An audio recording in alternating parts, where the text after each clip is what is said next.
তেজ করবেন। আমার সকল প্রকার মোহর দূর হইল। আমি এখন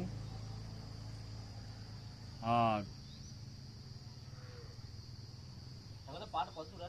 প্রথম স্বয়ং শূন্য, অতএব আমি তোমার কথা মতো কর্তব্য কর্ম করিব। তাই সঞ্জয় এইবার ধৃতরাষ্ট্রকে বলিলেন, হে মহারাজ, আপনার নিকট শ্রীকৃষ্ণ এবং অর্জুনের এই রোমাঞ্চকর কথোপকথন ব্যক্ত করিলাম।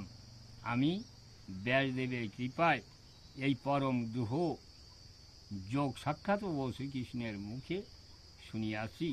তাই শ্রী ভগবানের এই অদ্ভুত পবিত্র সংবাদ, এ উপদেশ বাক্য বারবার মনে হইবার কারণে আমার দেহে রোমাঞ্চ হইতেছে এবং আমি পরম আনন্দ অনুভব করতেছি। ইহা নিশ্চয়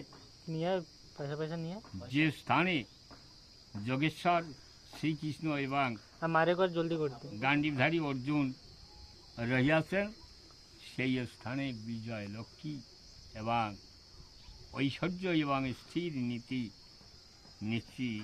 নীতি নিশ্চিতভাবে ইহাই আমার মনে হয়। এটি গীতা তত্ত্ব সমাপ্ত।